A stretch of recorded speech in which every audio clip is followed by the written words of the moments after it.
opinions you're about to hear on this show are strictly those of the panel. The following program is rated TV MA LSV. It contains strong language, sexual situations, and violence. It is intended only for mature audiences. Hello, hello, hello.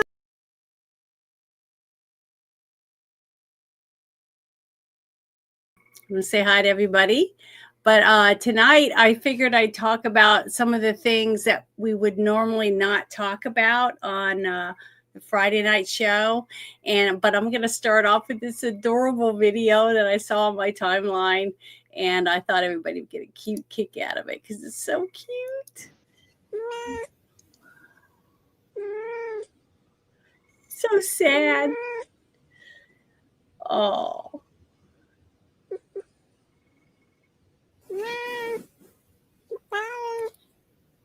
Oh. So cute. I just wanted to open with that because it's so adorable. It just makes you want to get a kitty, even though I'm allergic to kitties. But I just love that one. It's so sad looking. You just want to give it a big old kiss and hug because it is so sad. But yeah, tonight I was going to talk about a few things, that came up with RFK Jr., a few other things about missing kids, some of those things that we talked about on the news, and that Trump's administration came out with different things about it. So I figured I'd talk about those things because most of the guys don't like talking about, that kind of stuff on our Friday show.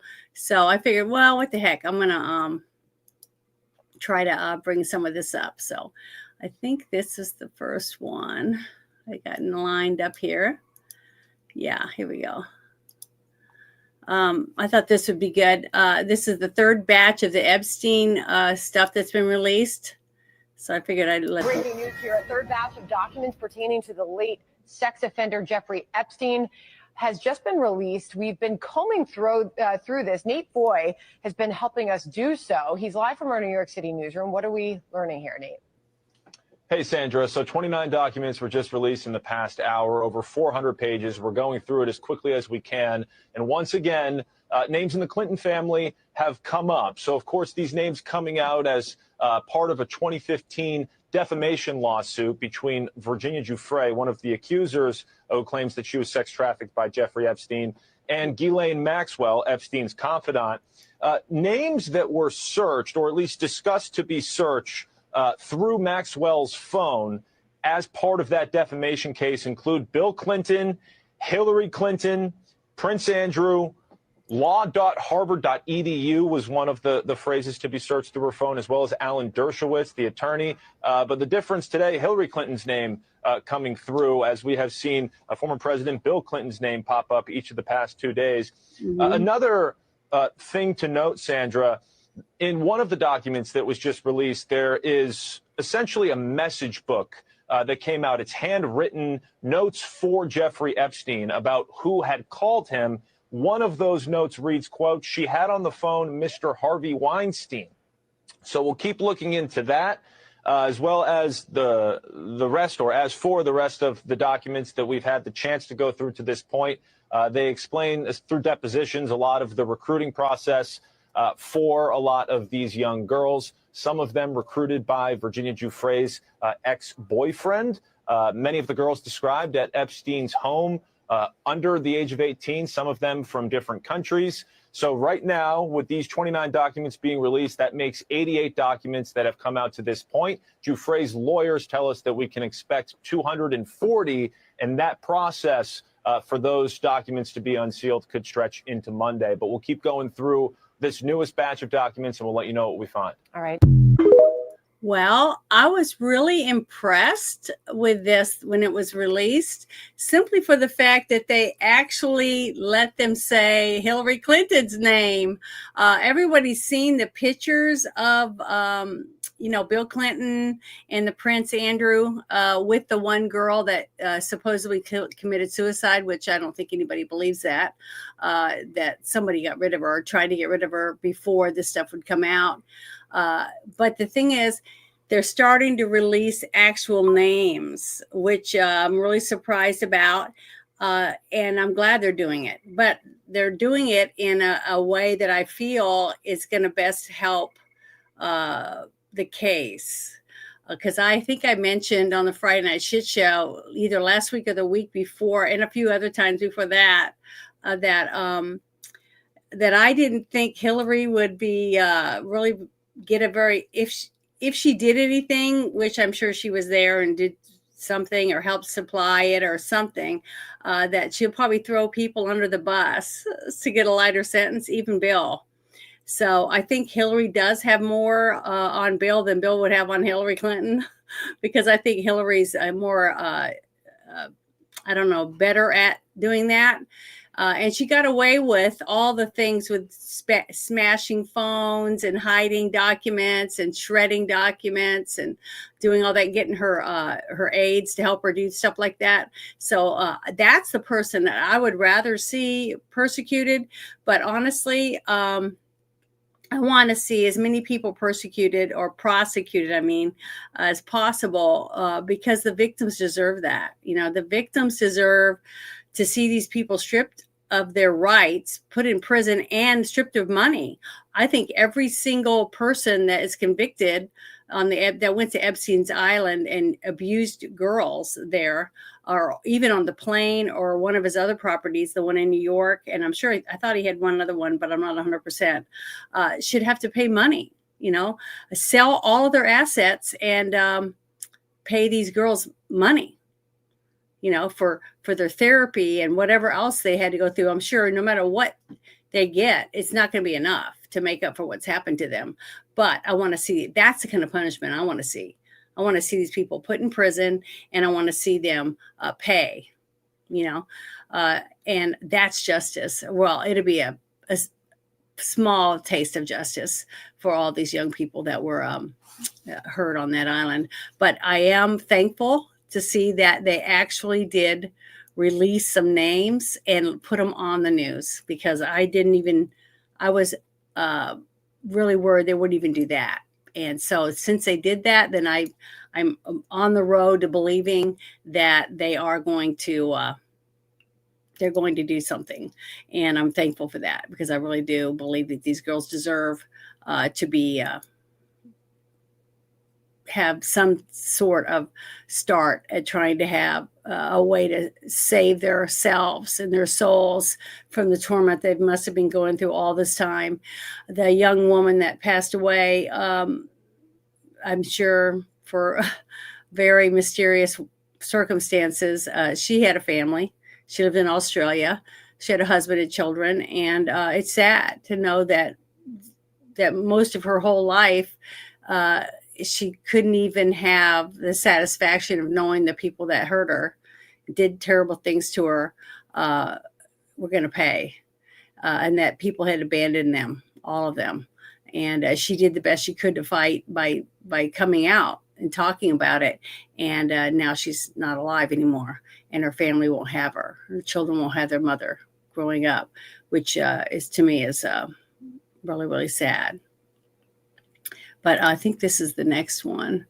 No, it says Michelle. I think it's this one. Yeah, let's open this one up. Yeah, okay. Here's another one I want to start. It says, God bless Florida for getting this child porn site taken down. How many of the children shown on there were the 300,000 that went missing during the Biden administration? Now, I don't have a clue about any of that or how many of them were, but this is the kind of stuff is why I voted for Trump, because he started trying to do this his first administration, and then we were hit with COVID, and everybody knows what happened after that. Pretty much nothing. But right now we have a Congress that hasn't done squat. It's been over 100 days. And what have they done? How many executive orders does Trump have to sign before they decide to put anything into law or make laws with any of it? They're doing nothing. They're having meetings, and they're piddling around and taking 2 trips off, times off, and not doing their jobs. We put them in office to support Trump. And if we vote again in 2026 to get more people in there to help Trump, what are we expecting to get? More of the same, which is nothing. They're not doing their jobs. These people are doing their jobs. They're arresting people. They're following through with what Trump has asked them to do.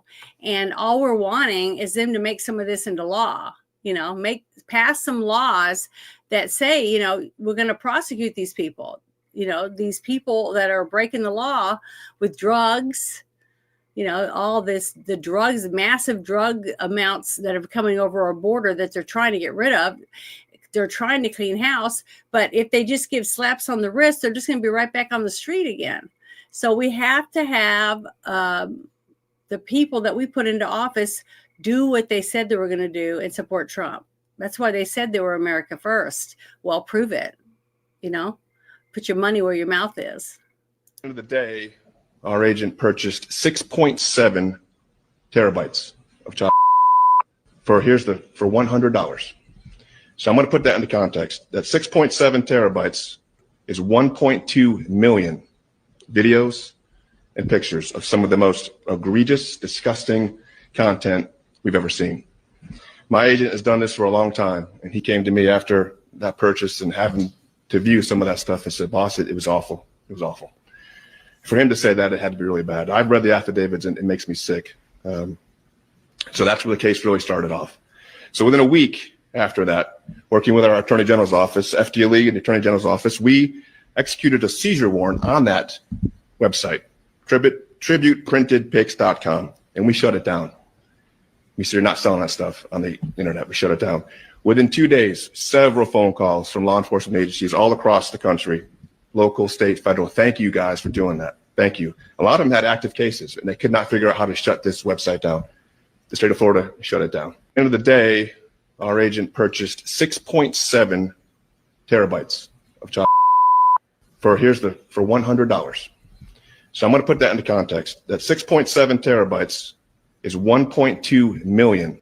Sorry, I don't know why the picture went away. I don't know what happened. Let me see if it comes back. Darn it. Okay, well, that went away. I don't know what happened to the video. It just disappeared. Sorry about that.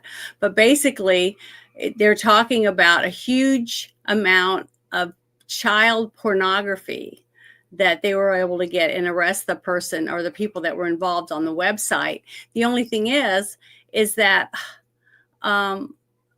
so many cases that I'm reading on the news, they're arresting these people, and let's say they were on 6 counts, right? They have like 6 counts against them for different types of child pornography, and then they for some reason throw most of them out and they end up with 1 count, right? And then they give them a slap on the wrist for the 1 count, kind of like what they did with Hunter Biden. So we have got to make some changes with laws, federal laws that prosecute judges that don't do their job. We should be able to take a judge that thinks that raping children is just a petty crime. You get put in prison for 20 years for having so many drugs on you and trying to sell them, but raping a kid isn't considered life in prison. I mean, that is ridiculous.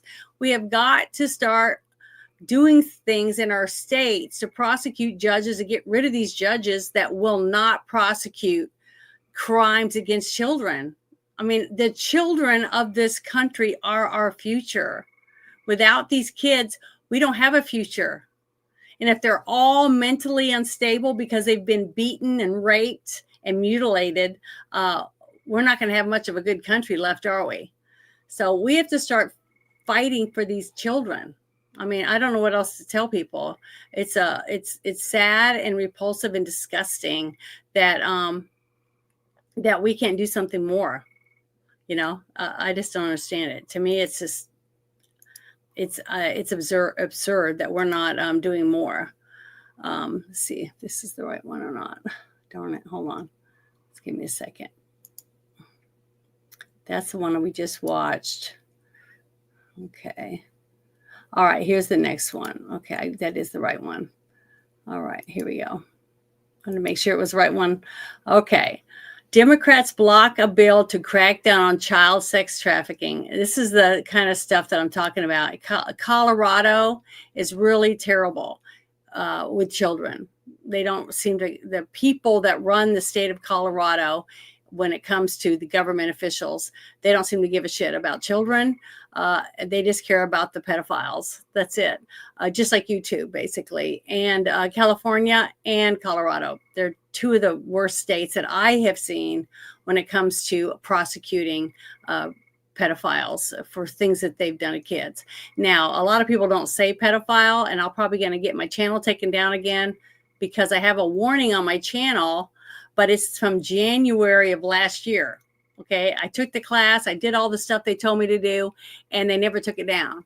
So by talking about this, they're probably going to call me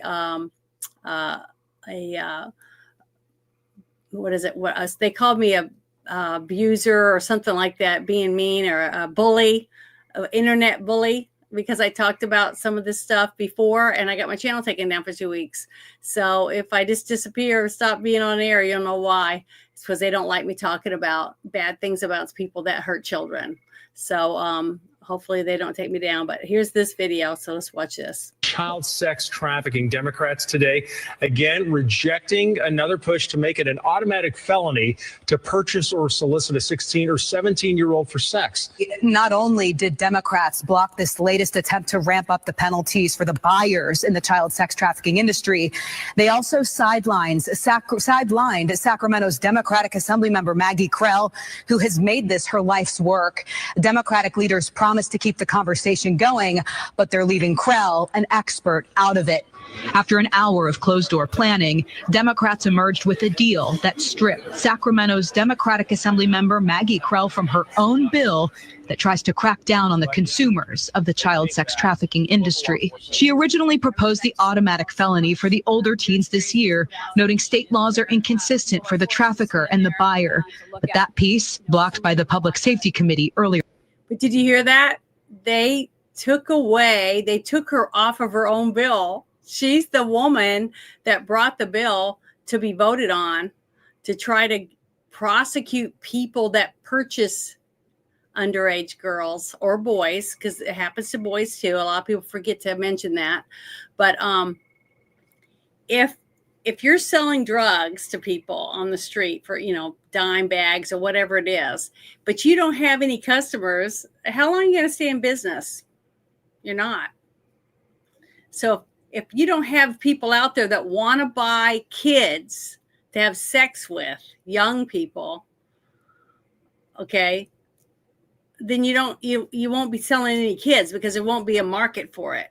So if you start prosecuting the people buying or wanting to buy children to have sex with, put them in prison. A person that looks at a kid and thinks that they get turned on, an adult looking at a kid and gets turned on by children and wants to have sex with them, that's not a normal person. That's a person that has mental problems. Okay, that is a crime. That is child abuse. But apparently, people in the federal government or the uppers in state government too seem to think that, oh, it's okay. My kid's safe because I keep it locked in its room or behind my gated community home or whatever.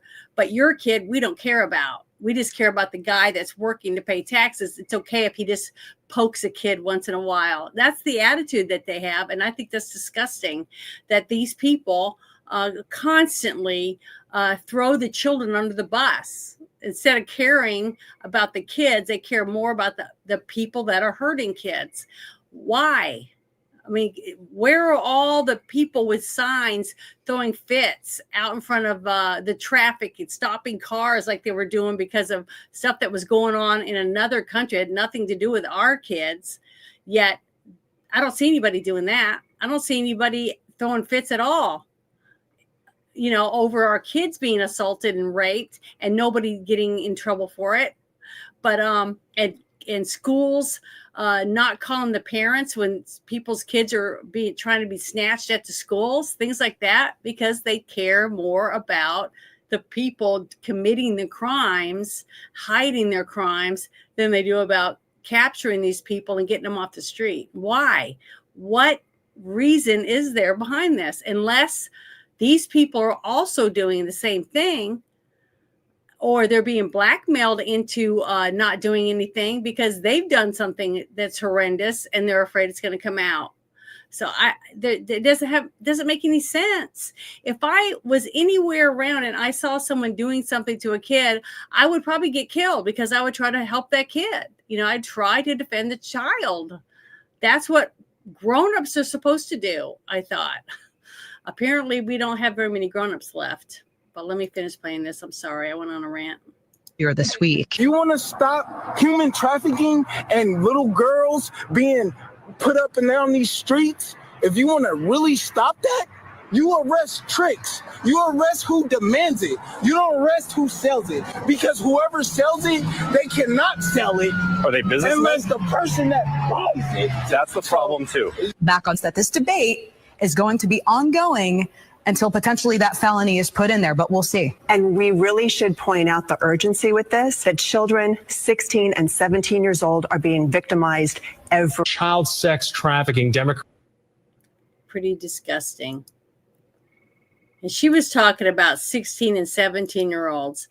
Okay, if a 16 and 17-year-old girl is, on a date with their boyfriend, which is a teenager, another teenager, that's a totally different way to handle that. And I'm sure they already have laws on the books for those things. I'm talking about a person who takes a kid and sells them for money to another person to have sex with them. Okay. That is the crime that I'm talking about. And it's disgusting. Oh, hello, Cotton Ministries. Nice to see you. And also Joe's Atmosphere. Thank you for stopping in. I'm sorry, I was on a rant, so I missed that you guys are in here, but thank you very much. Yeah, it's terrible. I mean, there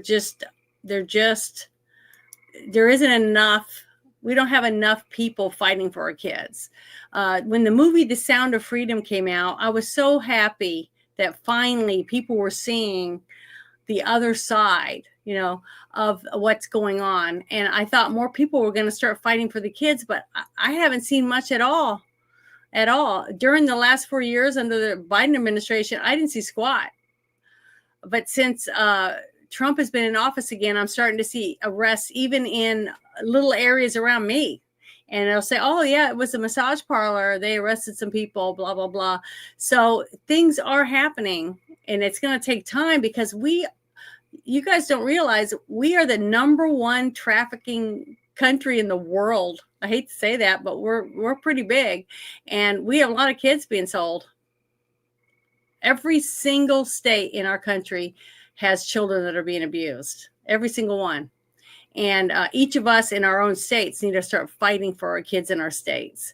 Because if you can just help one kid, that's a huge difference. That's a huge impact on that child, at least. And to free that child from torture they go through on a daily basis against their will. Because no child willingly says, I want to do that. I want that guy to do that to me. They don't. They don't want to do those things. They're made to do those things. And that's what's sad about the whole thing. It really is. It's really sad. But hopefully we'll start seeing some things come out and some people starting to get arrested for it. But they've got to arrest the men who buy these kids because we've got to do something about it. Okay, well, here we go. Here's another one. We'll see what happens with this.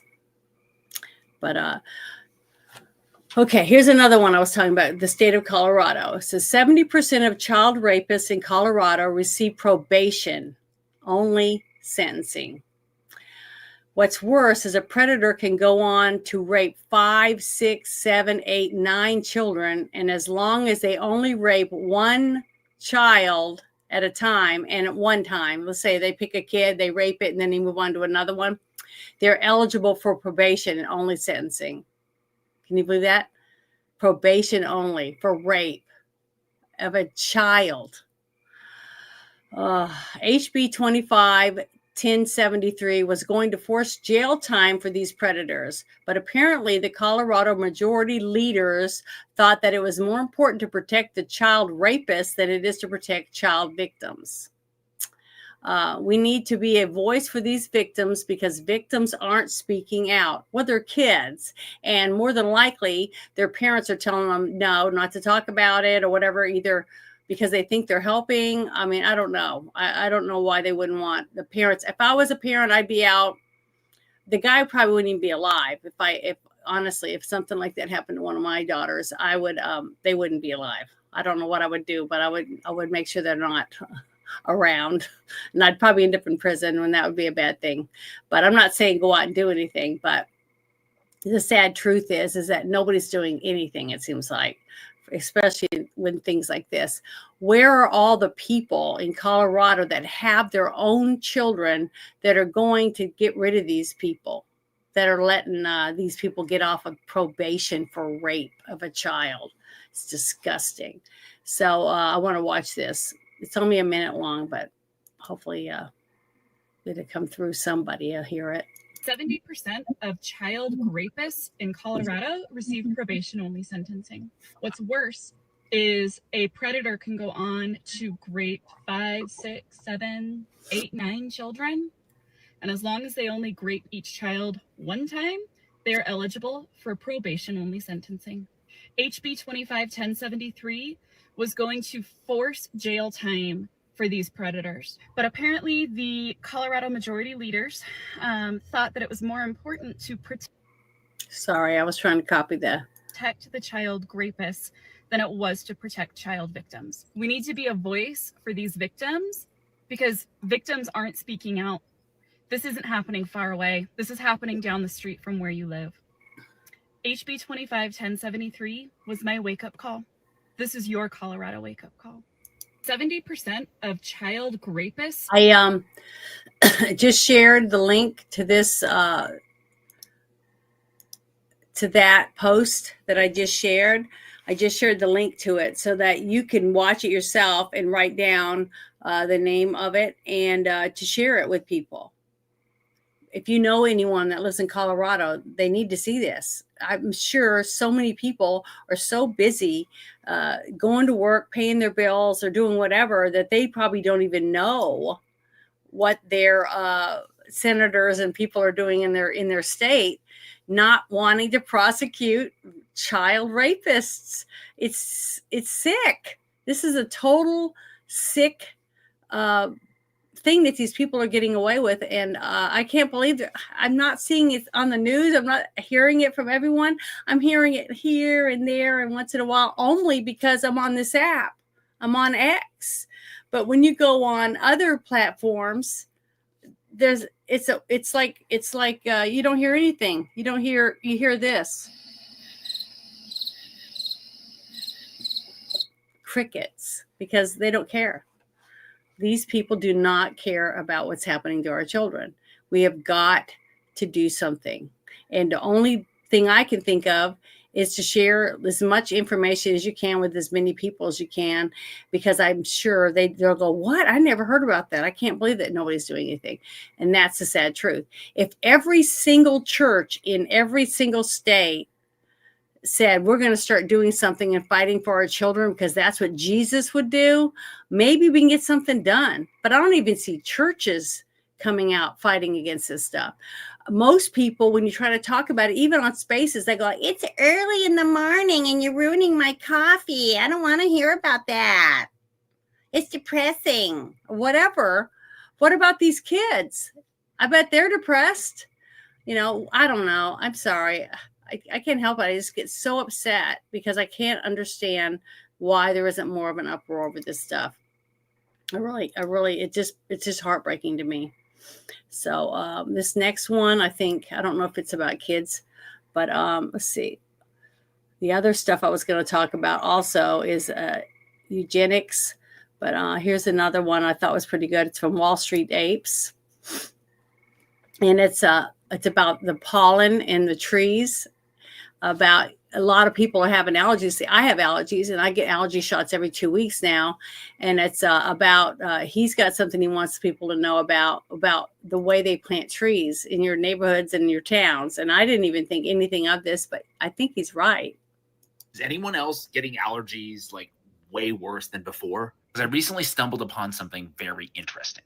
So there's a horticulturist named Thomas Ogren, and he found that many cities planted only male trees because they produce only pollen, so they're easier to maintain, versus female trees, which produce fruits and seeds. Problem is, without female trees to absorb all the pollen, it just lingers in the air. He said that this practice started back from a guidance in the 1949 USDA Yearbook of Agriculture, which they recommended, quote, only male trees should be selected to avoid nuisance from the seed. Now, fast forward to today, scientists are saying urban landscaping is to blame for prolonged crippling allergy seasons. Now, this is not ideal for most people, but great for big pharma. Zyrtec, one of the most popular allergy medications, is experiencing a boom in sales. In fact, analysts are predicting that the total antihistamine market is projected to triple or almost triple in the next 10 years. And guess what big pharma wants to do to help cure us from our allergies? Plant more trees. Okay, a couple years ago, Zyrtec started partnering with a group called American Forests to support tree equity in 3 key cities: Phoenix, Detroit, and Washington, D.C. The result? Sky-high pollen levels in Phoenix, the Detroit metro area, and Washington, D.C. Now, are they doing this on purpose? Claiming so would be promoting a conspiracy, which, of course, we wouldn't want to do. But what I will say is that for-profit medicine will never be designed to cure illness, but rather only treat the symptoms in perpetuity. 100% truthful. One thing I can definitely say as a person who suffers from allergies, the last 3 years, I've noticed 10 times more pollen on everything. Now, I don't know if it's a change in the weather patterns or things like that. I don't know if that affects the output of tree pollen or not, but I have noticed what he was talking about with the new construction for malls, parks, and things like that, that they do want to put male trees out because they don't bear fruit. Okay, and when you plant certain trees that have beautiful blooms on them, they want them to smell good and they want them to be pretty. So, but the thing is, when you have a lot of fruit or certain nuts and things like that fall on the ground, it costs more money to have landscapers to come out and that take care of it. So I can see why they would do that. But do we think that something's going on to cause the trees to put more pollen out? Now, I did see some things on some of the posts that I've seen on different, like TikTok, on Instagram, on Rumble. I think I've seen a few things on YouTube, and they were and X, and they were talking about how they think that some of the planes that are putting out all those chemtrails, that increases a lot of these trees to produce more pollen. And why, I don't know. I mean, I don't understand enough about it, but I do know that Florida, that their governor passed something to stop them from using any kind of chemicals and stuff like that for making chemtrails in Florida. And a few of my friends have said, yeah, they've noticed they've hardly seen any the trails that are left, but a few have said, hey, I have seen a few, and I tried to watch them for a while to see whether or not they dissipated quickly or not. And the few times they've said since they did pass that law that they have seen a few chemtrails, and I went, did you call anyone to tell them that you saw them? And they said no. So part of our job is, if they do pass a law in your state, to not allow them to do the chemtrails, if you see them, you need to report it to someone so that they can capture whoever it is to know what planes are flying in certain areas so they can find out who's doing it. So if we're not diligent, like keeping an eye out for a kid that we might think is being trafficked and call the sheriff's department or something, then, we're not doing our part. And if it's nothing, oh, well, you're embarrassed. But I would rather make a phone call than do nothing. You know what I mean? I'm one of those people. So, oh well. But okay, so the next thing I'm gonna see that I found, I thought was pretty interesting. Let's see, is it this one? I think it's this one. Okay. Well, I'll just play this one. It's not the one I was looking for, but I'm gonna play this one first. Okay, here we go.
Oh, darn it. It's playing. You guys can hear it. I hope you can, I bet. Damn it.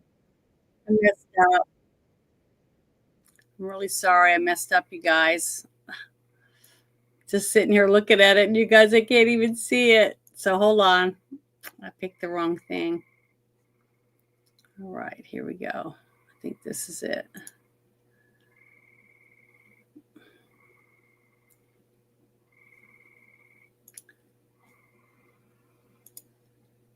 I think you can see it now.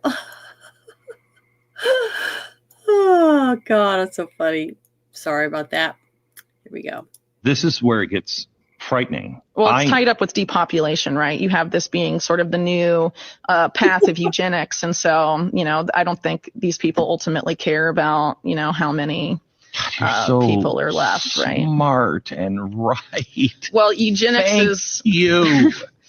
I mean, well, people like to act like eugenics disappeared, and it hasn't. It's just rebranded. And if you look at the history, it's very clear, and it's very disconcerting. That's why everything you're seeing that is coming out of policy all over the world, all of the World Economic Forum seems so look Malthusian. At Canada, the medically assisted death originally was going to be for terminally ill people. Now people are pitching it to homeless people in Canada, saying, "You're too poor to live. Do you want to kill yourself?" How do we not remember what happened last time? Well, I think some of these people, you look at the Rockefellers, they funded what happened last time. There's sort of these mergers, because there's many of them, of Silicon Valley companies and big pharma. They're framing it as healthcare, but it's eugenics being framed as healthcare. And it's really terrifying. I mean, it's terrifying. It's crazy. There's a lot of words for it, but ultimately it has to be stopped. And unfortunately, COVID has set this precedent where it can be mandatory, or where you can lose your livelihood, where you can, not be able to travel. You can basically be placed under house arrest unless you agree to it. If you don't, in the grand scheme of where we've all been upgraded, we're all part of the internet. Upgraded. Yeah, I know. I don't think that's the intention. That's how they're selling it to people. If you look at this, for example, the British Eugenics Society, where a lot of this came from, you look at someone like H.G. Wells, best known as a science fiction writer, but also a avowed eugenicist. He predicted that in 100 to 200 years, there would be two human races. There would be the upgraded, augmented elite who were intellectual and attractive and, were the ones that did everything. And then a dwarf-like, troll-like, squat underclass that eats bugs. If you just think about that, what's scary is the fact that they're already trying to push us to eat bugs. They were already trying to push us to do a lot of things that we're hearing from the past, like what she's talking about. But what happens when we're on socialized medicine, which is where they've been trying to push us to, and they say, well, you're over 60 now, and you're about to retire, and your health is really bad, so you're missing lots of work, and you're costing us too much money.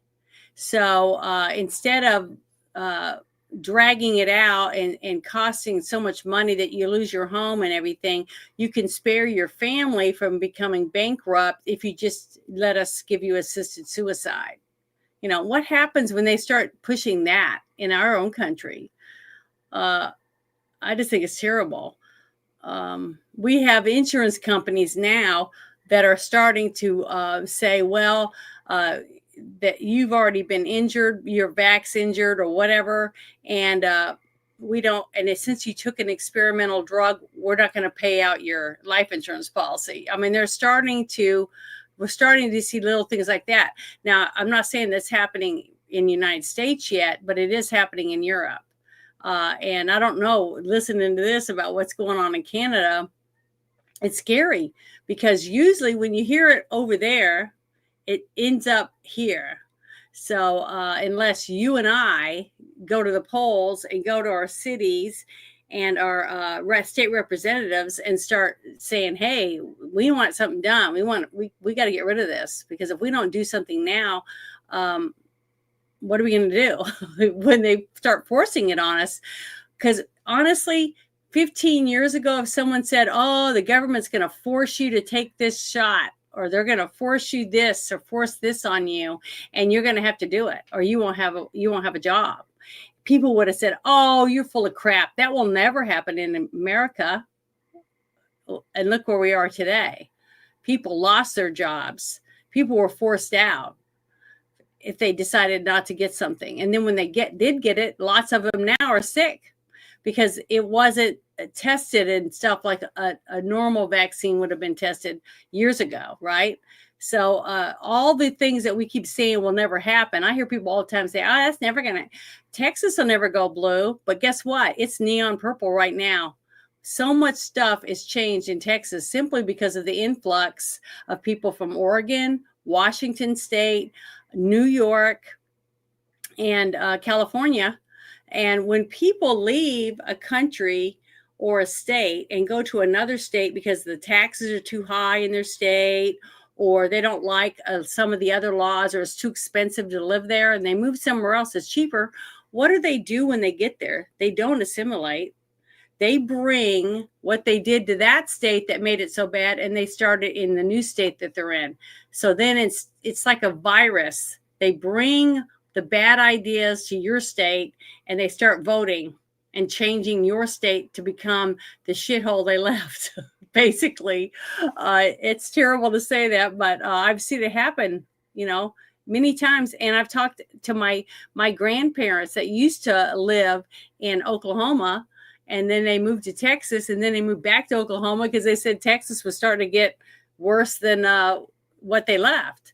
So they ended up going back. So you have a lot of people that do that. They think they're helping, and they're helping themselves, because when you could sell your house in California for $500,000, a 3-bedroom, 2-bath house, and then move to Arkansas, Oklahoma, Missouri, and buy a house that's another 4-bedroom house with 3 bathrooms for half that price, and put the rest in the bank, shit, you got it made. You did well. You went up, but you're going to start making the same choices that you made in the state you left to change the state you're in. By the time your kids are grown, now that state's as bad as the state that you left because of the choices you've made as a voter in your state, in your new state. So people have got to change their thinking to say, hey, I want lower taxes. I want my other people's opinions not to force me to have the same opinion. Freedoms, we want freedom. We want to be able to live our lives the way we see fit, and not have our city or our town or your state or even the federal government telling you what to do. I mean, I wouldn't even live in one of those neighborhoods where they said I couldn't have an American flag in my front yard, or if I wanted to plant a dogwood tree in my front yard and they say, well, you can't have that kind of tree. Why would you want to purchase property in a place like that? I wouldn't. I don't want anyone telling me how I can live on my own property. So unless we start doing something to take back our homes and our families and our states, I don't know what we're going to do. I mean, honestly, I don't. And, you know, for people that have been paying attention, it seems like, you know, they're selling this as one way. It's all going to be a utopian thing if we all upgrade. I mean, that's how it's being framed, right? But if you look at how these people think, they don't want that. They're looking at feudalism and how do you create a class of slaves that cannot even cognitively rebel ever again. Scary thought when you think about it. But yeah, that's exactly what I think they're trying to do. If they can make you, dumb you down, okay, or fill you with so many different kinds of drugs by these different pharmaceutical companies where you take a pill to feel good, it'd be up for a little while, then you take another one to make you go to sleep. You know, I don't know. I just think it's ridiculous. I don't hardly take anything. I mean, I can't take ibuprofen because I'm allergic to it. Maybe my body's saying, hey, don't eat gluten, don't eat this, don't eat that. But I'm getting allergy shots every 2 weeks to try to help me live in my environment.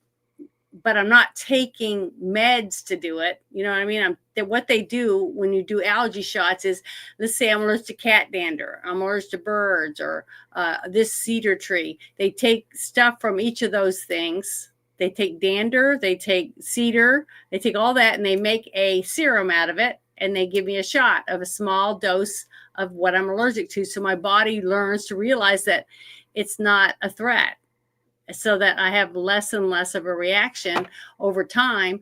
And next thing I know, I'm not having to take the shots anymore. And now I can live there with, you know, normal things like eye drops and some nose spray instead of being miserable and want to have to take Benadryl and be asleep all the time. You know, things like that. So there are other ways to try to live in your environment and take better care of yourself than having to take, you know, 10 pills a day. I've seen people carrying bottles of pills around to take because they have high blood pressure, they have glaucoma, they have diabetes, they have all these things wrong with them. And, you know, they end up having to take all these medicines, and it's just sad. I wish more people could just, you know, find homeopathic ways and go to the health food store and try to find something else they could take instead. But don't do that unless you talk to your doctor and tell them that you're going to try something or whatever, you know, to lower your cholesterol, because that's not something that's going to give you a heart attack. But maybe there are some vitamins that you could take that would help your body do that.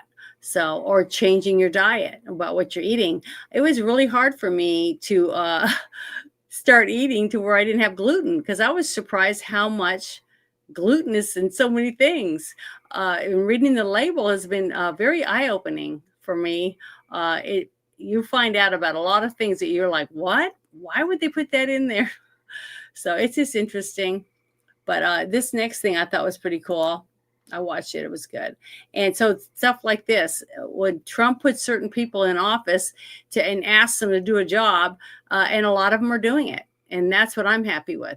So far, it's only been a little over 100 days. I think the people who have been in there are really starting to make a difference. I'm starting to see things more and more and more that are happening. And as long as that's happening, if they have people arrested and they start having some of these things changing before the end of the year, I'm going to be satisfied that within 4 years, Trump is going to have, you know, cleaned up a shit ton of mess. And that's what I voted for him for. So I'm trying to give them all the benefit of the doubt and let them do their jobs. So this was something I thought was pretty good. It says that RFK Jr. exposes Fauci for handing over children with no legal guardians to Big Pharma. So here we go. Let's listen to this. It's pretty interesting. Okay, here we go. Fauci made sure that none of those kids had guardians, which is illegal. And then he hid what he was doing from the boards. He took foster homes in 6 states and he turned them over to the pharmaceutical industry. You know, there's videos of these children, an old BBC documentary that will make you cry. I promise you cannot look at these without weeping. One of these kids, a 12-year-old who's trying to protect the 8 years old, and he has a tube in his stomach. And Celia Farber, who's this amazing researcher who worked on this chapter for me and did a lot of the original research on it. She actually went up to Hawthorne, New York, to the Gates of Heaven Cemetery. She found the cemetery where Fauci was disposing of the corpses of these children who died in his illegal experiments. She found an open pit. It was actually covered by an astroturf carpet. She opened the astroturf carpet and she saw hundreds and hundreds of tiny little coffins stacked haphazardly upon each other, because these are children who have no parents and nobody was there to protect them. It's terrible. Yeah, that I'm going to copy that link and play that, put that in the chat for you guys so that you could share that, because a lot of people, I don't think, know a lot about what RFK Jr. has been doing, simply because a lot of them say, I can't stand to listen to him. You know, the way he talks is irritating, so I don't want to listen to him. And his supposedly the problem he's had with his throat was because of a vaccine that he had years ago. So I'm not 100%, but that's what someone told me. I haven't had time to look and see though. But even if you don't listen to him, just click on it, get the information, and look for articles to read, and then share those on your cell phone to your family and friends, and let them listen to some of the things that they're starting to talk about. The fact that they're using the Hillary Clinton's name, Bill Clinton's name, Fauci's name, and they're talking about it on the news about other things that they've done, and leading up to whatever it is that's going on right now with them. That's a start, because that's something that no one else was doing. No one else was naming names on TV and attaching them to something like this about how the Biden administration was doing these things to these children. So using them as like lab rats, basically. So, but the fact that they're even speaking about it is a start, and I'm hopeful. Still, I'm not mad or angry yet, because I'm going to give them some time, because we personally do not know how bad it was when they got in there, when they started digging and going, what the blank? This is horrible. What a mess. So, I don't know. I just think that, I don't know. I really don't. All I can say is that I'm trying to do the best I can to believe that they're doing the best they can do. And that's all I can say, is that I'm going to give them the opportunity to do that. And hopefully we'll see good results because of it. But hold on, let's see if I can open this one now. There we go. All right. This is a former Plum Island employee that reveals the truth. And she's going to talk about some stuff because she worked on Plum Island. And I thought maybe you guys would think that was interesting. Yep, I might delete it later, but I used to work at Plum Island, Lab 257. Yep, at Lab 257. They told us it was animal research, just livestock stuff. Studying diseases to protect the food supply. That's how they always frame it, make it sound like we're doing something good. But the things I saw in that lab, the experiments, it wasn't about animals. It wasn't ever just about animals. First red flag, most of the people I worked with either didn't ask questions or knew not to. Those who did ask too much, let's just say they didn't stay around for too long. Contracts pulled, cleared out like they never existed. We get shipments in the middle of the night, no labels, no records. I'm talking live animals, sometimes already mutated. Sometimes Sometimes they weren't even species that we have names for. And I know that sounds crazy, but I've seen things that look like they weren't even from this planet. Hybrid creatures like something out of a movie. We weren't just testing viruses. We were engineering them, modifying bacteria, adding genetic sequences that shouldn't even be compatible with human DNA. At one point, I was assigned to a project that involved ticks. Yep, those ticks. We were told it was a controlled study to understand how disease spreads, but what we really were doing was testing how to make the virus spread easier, more contagious, more invisible. A few months later, the first Lyme disease cases popped up across the water in Connecticut just out of nowhere. Coincidence? Sure. Then there were the containment breaches. We weren't allowed to say the word leak. If something got out, we call it a displacement. You see a mutated deer foaming at the mouth on the shoreline, that's a displacement. You see some wild creature unalive looking like it got stitched together from 4 different animals, displacement. They always had an explanation, always just enough to keep you paranoid but not empowered. That's how they keep you quiet. I shouldn't be saying any of this. I've already seen 2 people disappear after talking too much. Plum Island wasn't just some animal lab. It was a test site, a lab rat farm. And the real test subject, they never stayed on that island, said an alleged whistleblower of Plum Island. If stories like this interest you, be sure to give me a follow because I enjoy having these type of discussions too. Okay. That was kind of spooky when you think about it. But just like I've been saying, it's time that we start speaking out and sharing information that we know of. I never got the vaccine. Okay. I never did get the vaccine, but half my family got it. So I don't want bad things to happen to anyone in my family. I really don't. I don't want anyone to be injured from it. And I hope that no one, most people aren't going to have problems with it. But I have been hearing more and more people coming forward saying that they're vaccine injured. And I'm listening to them in spaces. I'm seeing them go on the news. I've seen them on podcasts, on YouTube, on Rumble, LinkedIn podcasts, on TikTok, talking about their symptoms, problems that they've been having, their hair falling out, sores all over their bodies, heart problems, strokes, all different types of things, blood vessel problems in their legs, all those things. Now, I'm not a doctor, so I couldn't tell you that that's what it was from, but the fact that RFK Jr. has set up a website, I wish I had that link. Damn it, I wish I thought about it. A link that you can go to and put your information in there if you've had any kind of health problems and issues like that since you have had the jab or whatever, and to be able to get some answers, you know what I mean, at least that, even if they don't find anything, the peace of mind at knowing that you're all right, that you're going to be fine, that this was something you already had, or maybe it's something you're eating. Because see, I was getting rashes and some other things too, and found out, guess what? It's gluten. So I've been not eating. I'm cutting out bread and pasta, and I can't even eat licorice because most of the coating on licorice has gluten in it. And the sad truth is that, man, gluten makes food taste good, because I've been eating bread and all different stuff, substitutes basically. And I'm making my own bread too. Now I'm starting to make my own bread with a gluten-free flour.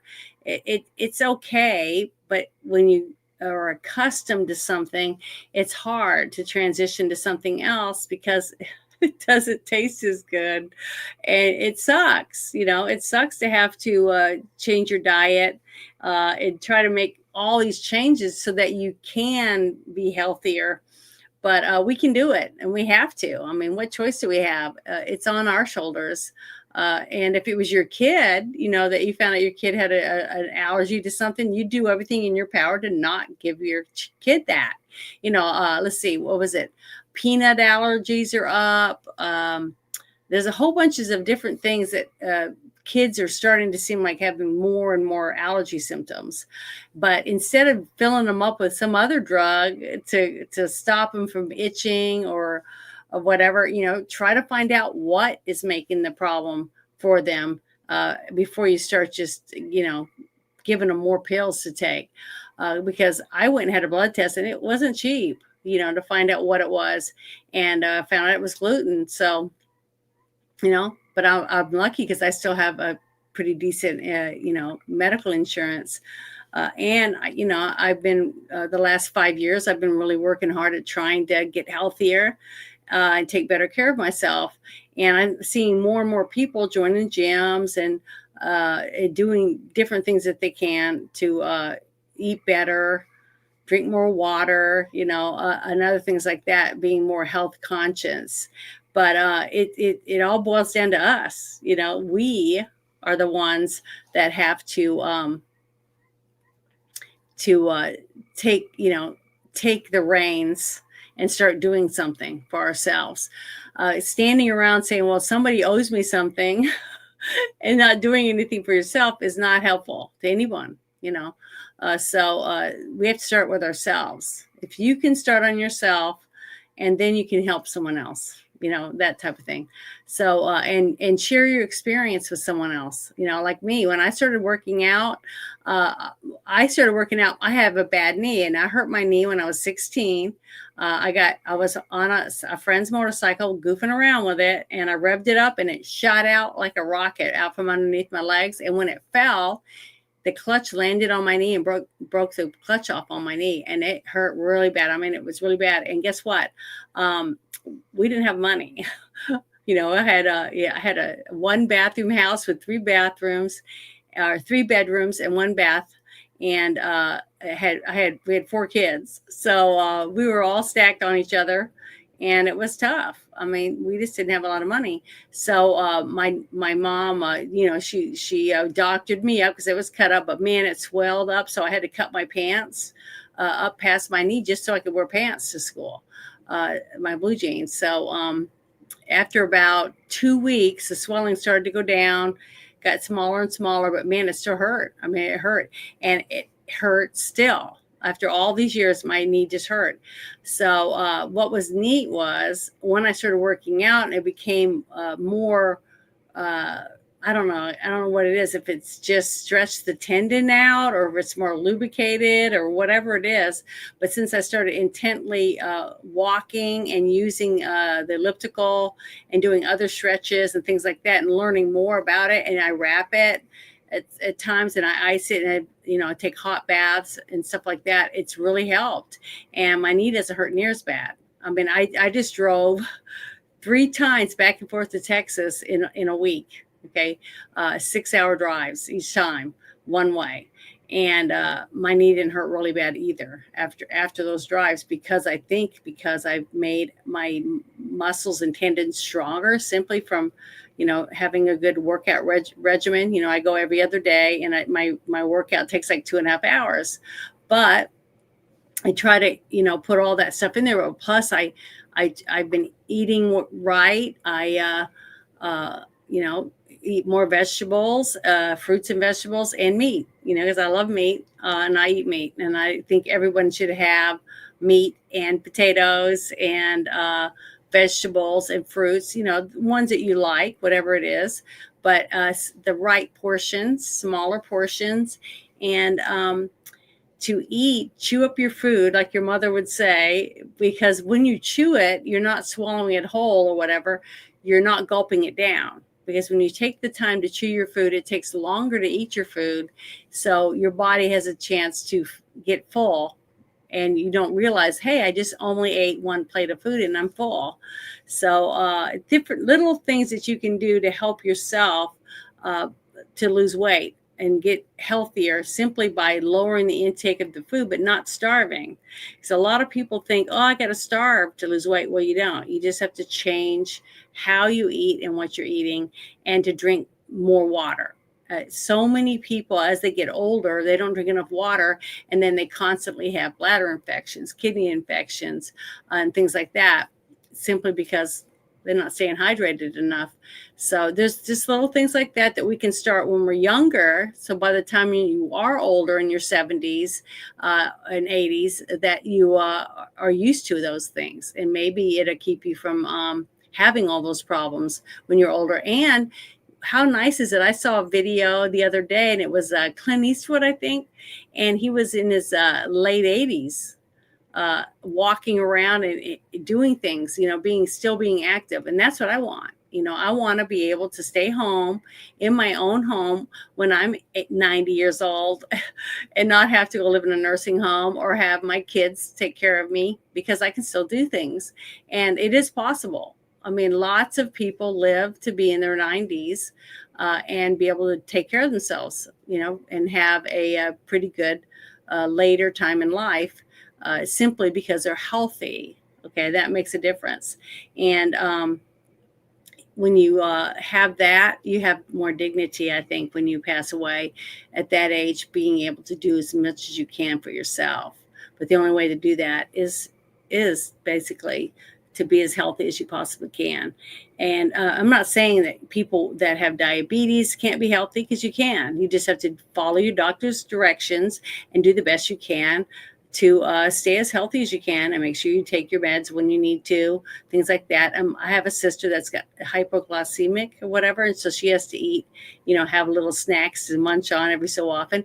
But that's what you have a doctor for. If you listen to your doctor and you tell your doctor when you're having problems, anything, you can't sleep, or let's say you have a rash all of a sudden, or, anything like that, you talk to your doctor about it, be honest about it. And that way, guess what?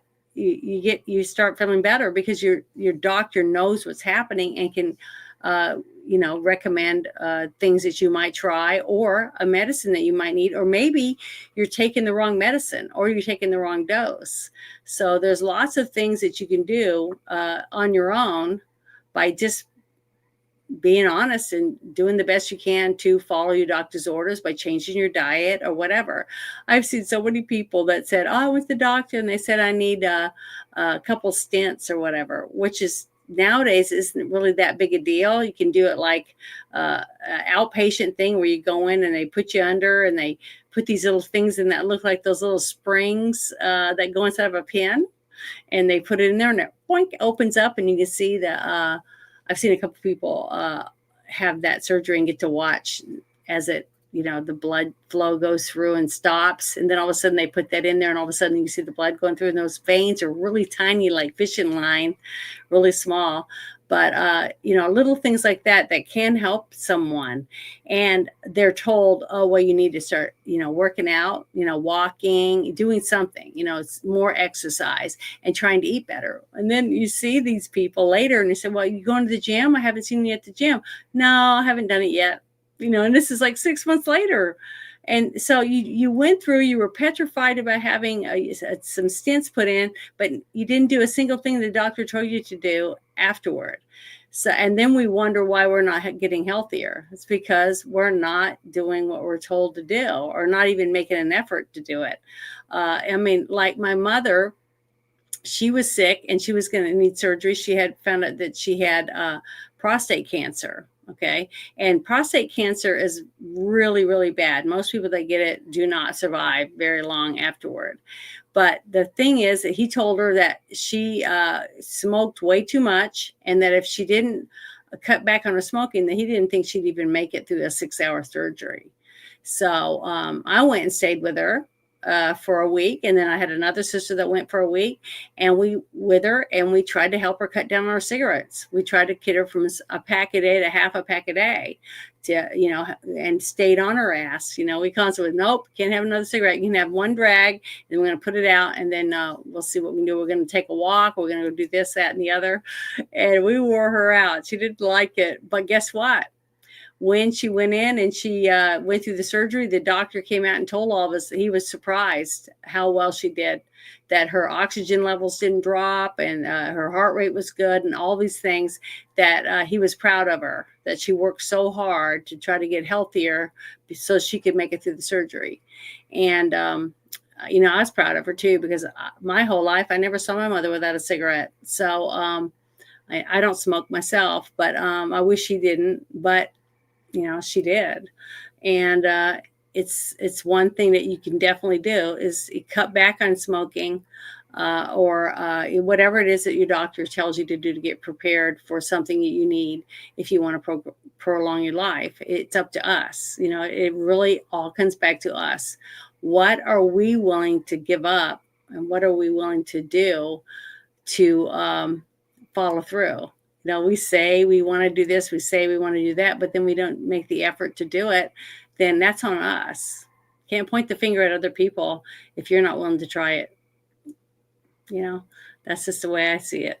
But I just want to say thank you to everybody who hung out with me tonight. And I talked about a few things that I thought were important that I know the guys don't like to talk about on the Friday Night Shit Show. Anything to do with kids or,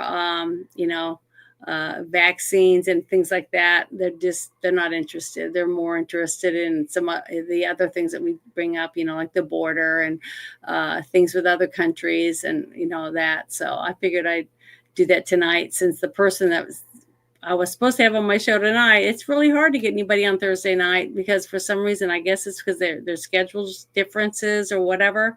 But, I've got a few people that are saying they want to come on and talk about things that they're working on, like a comic book or a game or things like that. Or they're an artist of some sort, and they'll say they're willing to come and they want to come on the show and talk about it, but then they don't come, they don't show up. So I'm sorry about that. But oh no, I didn't. Bruce, would you like to come and join me and talk about it? I did speak about some of the problems that they were having with getting keeping children safe on the school grounds, and then them not telling the parents when things do happen to the kids. But I did talk about it a little bit, but we can talk about it tomorrow night if you want on the show, because it's an hour later. So, you'd be able to join me for that. But I'm glad you had a good sleep, at least. I know you were tired, but I just want to say thank you again to everyone for hanging out with me for a little bit. And I hope you guys have a wonderful evening. And hopefully I'll see you tomorrow night for the Friday Night Shit Show. So everyone, thank you, and I'll talk to you later.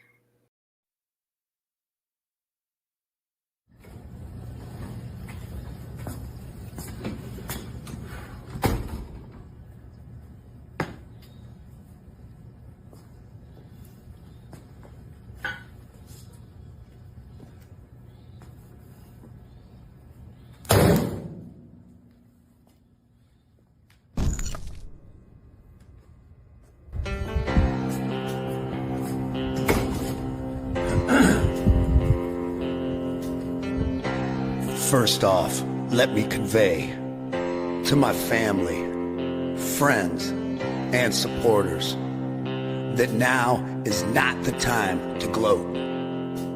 We must remember that most of our left-leaning friends are good people who want the same things in life as we do, but simply think differently on how to get there. It is now time to be the bigger man, to extend an olive branch and unite all reasonable people of this great nation. God has blessed America, and together with President Trump, we will make America great again.